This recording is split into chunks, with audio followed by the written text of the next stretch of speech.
Hi there, hey, Mr. Bills again here. This time we're going to look at artistic focus and a way to, again, see things like an artist sees things and to be able to continue to train your brain so that when you look at whatever you're drawing, you're not looking at what it is. It's not a face, it's just a collection of curves and bumps and so on. And this is just another little drawing to do that. Um, these drawings are not going to be perfect. They're not going to be really, really accurate. But the main thing here is how you look at the imagery, not necessarily how it looks in your artwork. So it's just a way to kind of exercise your brain to really achieve that artistic focus. And here's all we're going to do.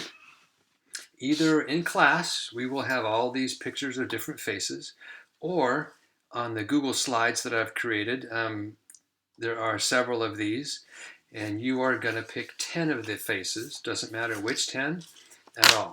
And here's the process. Just randomly pick one. Let's do her. We're at school. We'll do a graduation cap. So if that's the one you're going to do first, all you do first is make a square or a rectangle that is about the same size as the rectangle of your picture.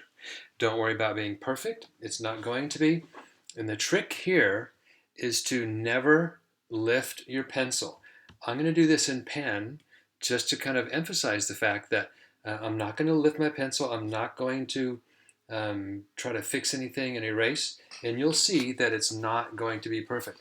But you can do a few things. I can see that the top of her graduation cap touches the edge of the page, and it goes over and touches that page. Then it goes over and touches that side of the space. Then it goes down. Then I'm going to kind of come over a little bit, and I'm going to draw around the tassel. And look how I just backtracked. I just backtrack over the line, backtrack there, and I'm going to draw that coming down, a little bumpy right there, and it kind of comes back up to the top. It doesn't matter if you accidentally go through something you've already drawn. See, if I don't like that line, I can just kind of make it again right there. And that's exactly what happens with this kind of drawing. So I'm going to backtrack up and go up and over. And if I want to, well, if I wanted to, I could go down here to the shoulder and start drawing down there. Doesn't matter. But I'm going to choose to backtrack, go here, and then draw the line for the bottom of the graduation cap. And I'm going to come over here and kind of draw the bump where the hair is. We are not going to be coloring in anything. Everything is only going to be with line. Here I'm doing the outside of the jaw, but you don't want to label things. I'm just trying to describe where I am. Now, if I'm going to draw the eyebrow, I'm just going to keep my pencil on the page and just kind of come over and draw the eyebrow. Then I'm going to come over here and just draw a line and then connect the other eyebrow. Remember, you cannot lift your pencil off the page. I'm just going to draw a line straight down and draw what I think the eye kind of is. And again, the only second chance you get is if you decide to do it over again. You just kind of do it right over again. And there's the nostril. I'm going to go around the nostril. There's the little line for the cheek. I can see that it's not real accurate. Here's the lip. There's the upper lip.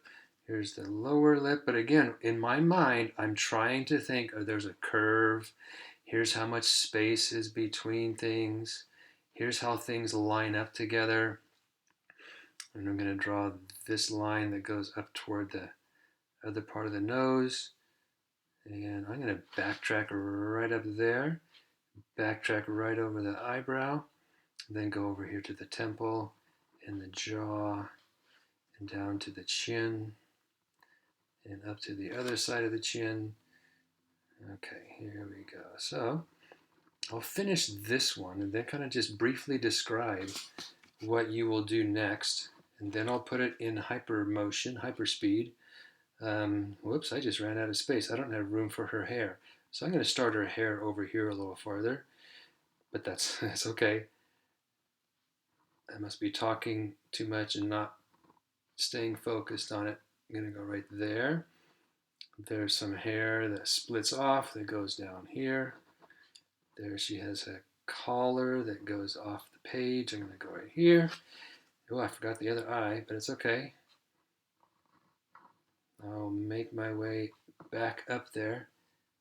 Goes back up the jaw. Kind of just blip right over. Make that other eye. Then there's the iris. And I'll call that one done, except for I see a little piece of hair that can go right out here. Okay, I'll call that one done. Okay, so we put that one aside. Pick another one on the slideshow, or in class we will rotate the next one. So here's the next one I have. This guy with the big smile. The next thing you do is draw another rectangle, but make sure it a little bit bumps into the one you just did. Then you can do the exact same thing. You're going to start anywhere you want to. And like I said, I'll put this in hypermotion so you can see me do the whole thing. So it'll go really fast. And all you have to do is stay focused. Think about where your next line is going to go before you just kind of draw it. So when I was drawing this, my eyes were darting back and forth quite a bit. And you just have to make your best guess at it. And obviously, things are going to look kind of off. And again, it's more important on how you have that amount of focus and amount of concentration rather than having a drawing that looks just like it. All right, here we go. We'll talk to you again at the end.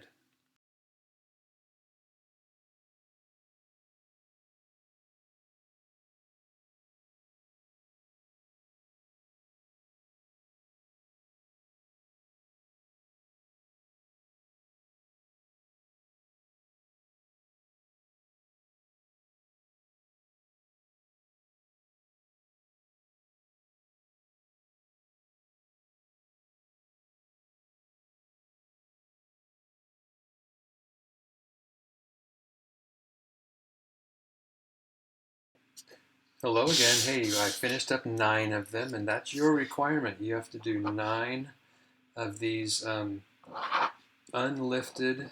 Remember, you cannot lift the pen or pencil throughout the entire drawing.